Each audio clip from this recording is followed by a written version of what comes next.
आज आपण बघणार आहे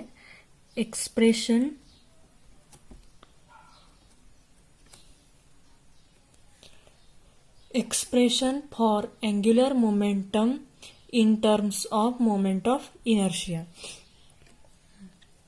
तर कन्सिडर करा, ही एक बॉडी आहे, रिजिड बॉडी आहे.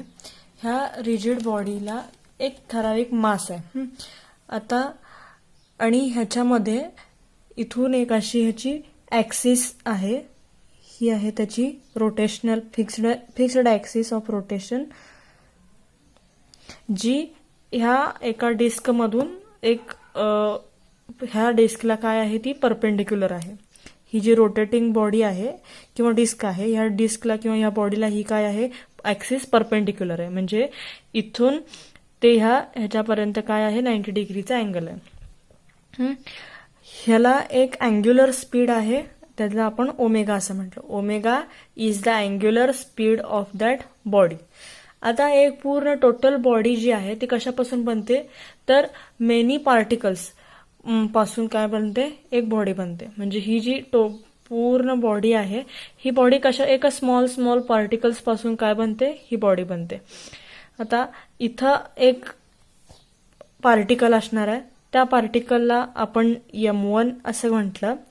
इथे एक पार्टिकल आहे, त्या पार्टिकलला आपण M2 म्हटलं. आणि इथे एक पार्टिकल आहे, त्या पार्टिकलला आपण Mn म्हटलं. तर आता अशा अनेक पार्टिकल्स, N म्हणजेच काय, नंबर ऑफ पार्टिकल्स, अशा अनेक नंबर ऑफ पार्टिकल्स पासून काय बनते, ही टोटल बॉडी बनते. ह्या सगळ्या मासेसचं आपण ऍडिशन केली तर आपल्याला ह्या बॉडीचा पूर्ण टोटल मास M मिळेल.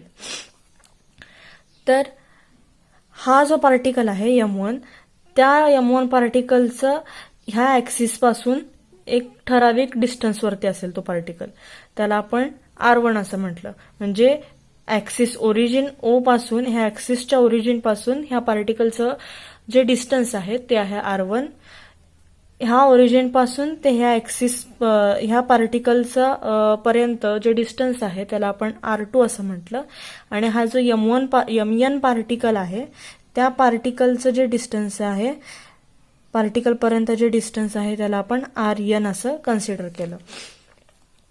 तर ह्याच्यामध्ये M1, M2 up to Mn हे काय, ऑल पार्टिकल्स हॅव, त्या प्रत्येक पार्टिकलना काय असणार आहे, तर सेम ह्या प्रत्येक M1, M2 आणि Mn ह्या पार्टिकल्सची अँग्युलर व्हेलॉसिटी, ही जी अँग्युलर व्हेलॉसिटी काय असणार आहे, प्रत्येक पार्टिकलची काय असणार आहे ह्या डिस्कवरच्या, तर इक्वल असणार आहे. पार्टिकल्स हॅव सेम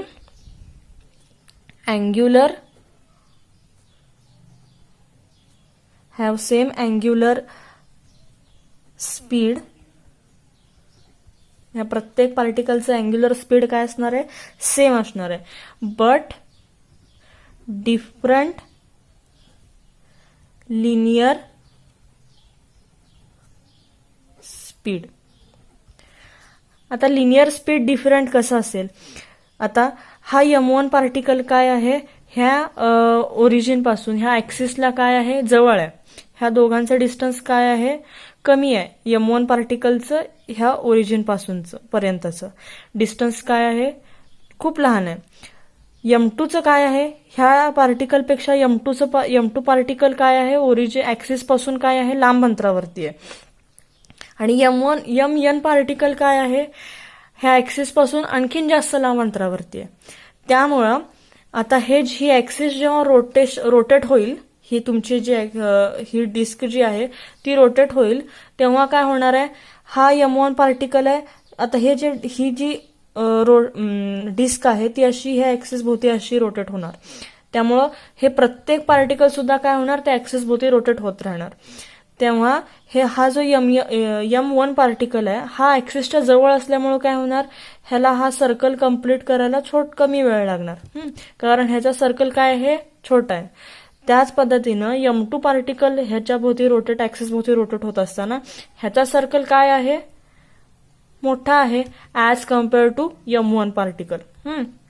आणि M1 पार्टिकल ह्याचा सर्कल ह्याच्यापेक्षा जास्त मोठा आहे. त्यामुळं M1 पार्टिकल काय आहे, तर ह्याचं लिनियर स्पीड काय असणार आहे, कमी असणार आहे. म्हणजे कमी वेळेत हा इथून इथंपर्यंत एक जास्त त्याला स्पीडची गरज नसणार आहे हे सर्कल कम्प्लीट करायला. पण M2ला ह्याच्यापेक्षा जास्त स्पीड लावावं लागणार ना हे कम्प्लीट करायला हा सर्कल. त्याच्यापेक्षा जास्त स्पीड कोणाला लावायला लागणार, ह्या M1 पार्टिकलला. कारण ह्याचा सर्कल मोठा आहे त्यामुळे ह्याला फास्ट पळावं लागणार इथून इथं असं. ह्याला जरा कमी पळावं लागेल, ह्याला त्याच्यापेक्षा जास्त पळावं लागेल आणि ह्याच्यापेक्षा जास्त M1 पार्टिकलला पळावं लागेल. त्यामुळं ह्याची लिनियर स्पीड काय असणार आहे, लिनियर स्पीड ही डिफरंट असणार आहे प्रत्येक पार्टिकल्सची. Is a different. जर तुम्ही फॅनचं एक्झाम्पल घेतलं, आता फॅन असतो आपला. जर तुम्ही फॅन आहे तो फास्ट फिरवला तुमचा फॅन, आणि ह्या फॅन चालू असताना तुम्ही जर फॅनच्या मध्ये बोट घातलं तर काय होतं, जर तुम्ही ह्या बाजूला इथं बोट घातलं ह्या फॅनच्या मध्ये तर तुम्हाला तुमचं बोटाला जास्त लागू शकतं. पण जर तुम्ही इथं बोट घातलं तर कमी लागतं. का? कारण इथं स्पीड जास्त असते आणि इथं स्पीड कमी असते. त्यामुळं मग आता लिनियर स्पीड जे आहे V1, आता प्रत्येक पार्टिकलची व्हेलॉसिटी काय असणार आहे, पार्टिकल आता M1 साठी आपण बघूया.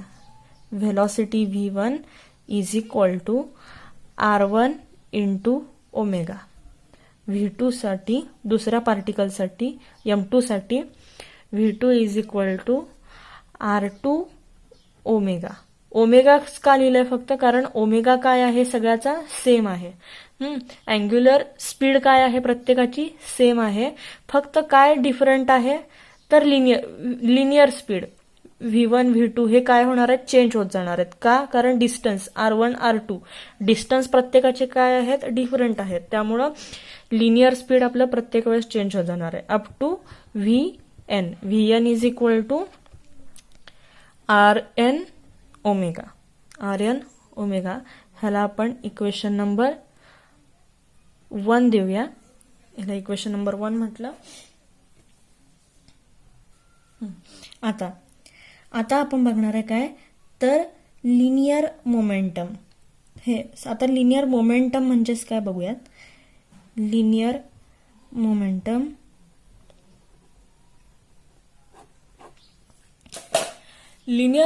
म्हणजेच काय, मोमेंटमचा अर्थ आहे एखादा ऑब्जेक्ट जर मोशनमध्ये असेल, एखादी ऑब्जेक्ट जी आहे ती मोशनमध्ये असेल तर काय होतं, तर आपण त्या ऑब्जेक्टचा मास आणि त्याची व्हेलॉसिटी ह्या दोघांचं मल्टिप्लिकेशन केल्यावर आपल्याला काय मिळतं, तर मोमेंटम. त्या ऑब्जेक्टची गती आपल्याला मिळते. मोमेंटम म्हणजेच गती.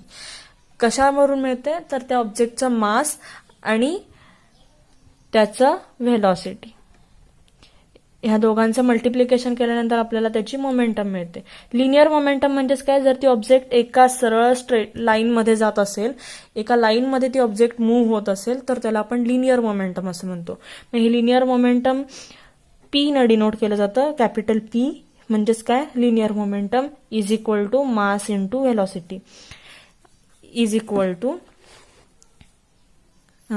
तर आपल्याला V माहिती आहे. V म्हणजेच काय, R इंटू ओमेगा.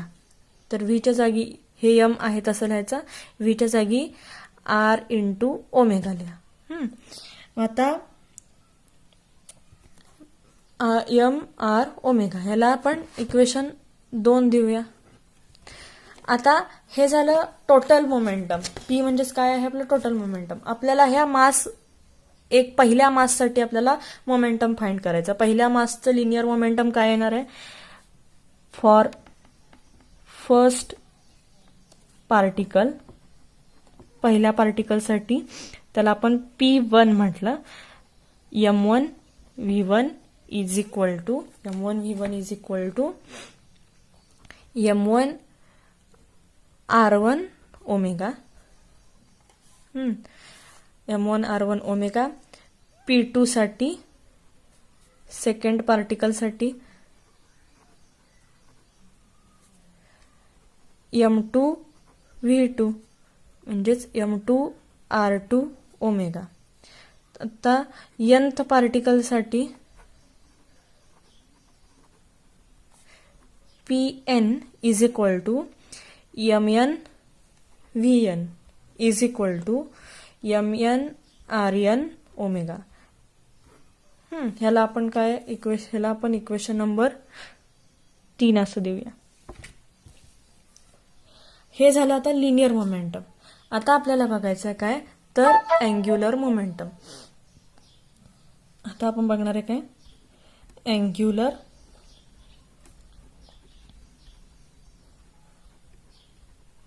मोमेंटम. तर लिनियर मोमेंटम काय आहे तर एखादी ऑब्जेक्ट जर एका सरळ रेषेमध्ये मूव्ह होत असेल तर त्याला आपण लिनियर मोमेंटम म्हणतो. पण जर एखादी ऑब्जेक्ट सर्क्युलर रोटेट होत असेल तर त्या ऑब्जेक्टला आपण काय म्हणतो, त्या ऑब्जेक्टचं जर मोमेंटम काढायचं असेल तर त्याचं कसं काढतात तर अँग्युलर मोमेंटम काढतात. कारण इथला जो पार्टिकल आहे हा रोटेट होऊन इथं जाईल, पण त्याचा ऍक्सिस पासून इथपर्यंत हे जे डिस्टन्स आहे इथून इथं मूव्ह होईल. त्यामुळे ह्यांच्या दोघांमध्ये काय तयार होईल, एक अँगल तयार होईल. त्यामुळे ह्याला आपण काय म्हणतो अँग्युलर मोमेंटम असं म्हणतो. मग हे जे अँग्युलर मोमेंटम आहे ते कशाने डिनोट करतात, कॅपिटल एल. कॅपिटल एल म्हणजेच काय तर अँग्युलर मोमेंटम म्हणजेच पी इंटू आर.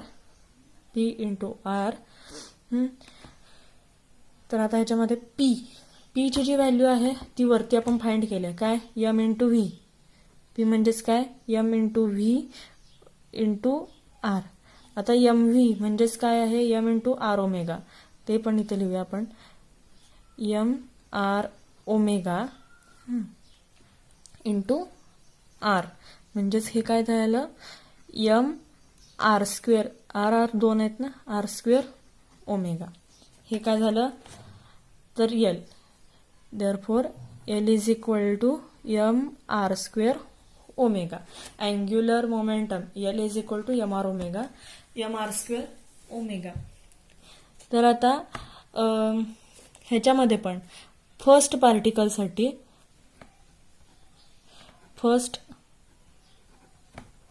पार्टिकलसाठी काय असणार आहे angular momentum L1 is equal to M1 R1 square omega.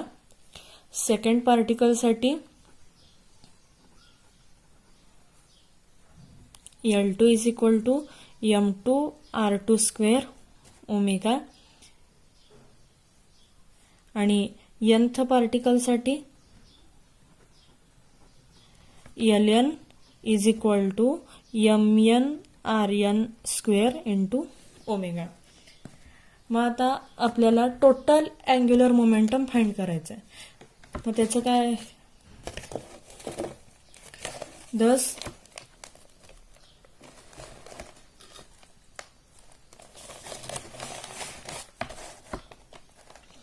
Thus,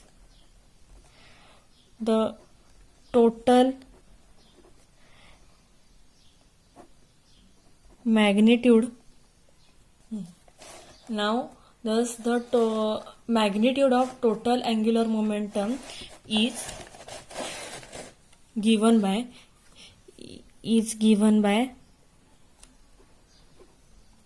capital L is equal to capital L. आता हे L म्हणजेच काय आहे, ह्या सगळ्या L ची बेरीज असणार आहे. L1 L2 up to Ln. आता L1 ची व्हॅल्यू इथं पुट करायची काय M1 R1 square omega plus L2 म्हणजेच काय M2 R2 square omega plus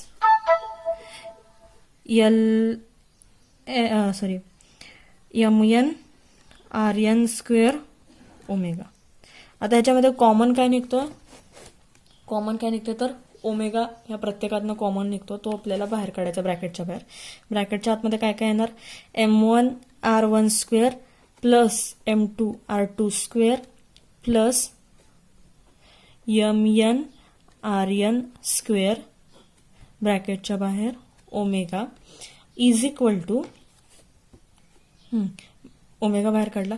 आता हे आतमध्ये जे आहे m1r1 square plus m2r2 square plus up to mn square हे कशाचं इक्वेशन आहे तर मोमेंट ऑफ इनर्शियाचं. त्यामुळे आपण ह्याच्या पूर्ण ह्या ब्रॅकेटसाठी आपण काय लिहिणार आहे कॅपिटल आय. आय म्हणजेच काय मोमेंट ऑफ इनर्शिया आणि हा ओमेगा आहे तसा. Where I is equal to m1r1 square plus m2r2 square plus up to mn square. I म्हणजेच काय तर moment of inertia. Therefore L आपलं टायटल काय आहे expression for angular momentum in terms of moment of inertia. तर आता angular momentum काय आहे एल कॅपिटल एल म्हणजेच काय अँग्युलर मोमेंटम आणि आय काय आहे मोमेंट ऑफ इनर्शिया. हे झालं त्याचं इक्वेशन.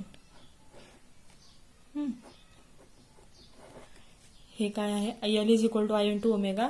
हे झालं एक्सप्रेशन फॉर हे पूर्ण त्याचं काय झालं expression for angular momentum in terms of moment of inertia.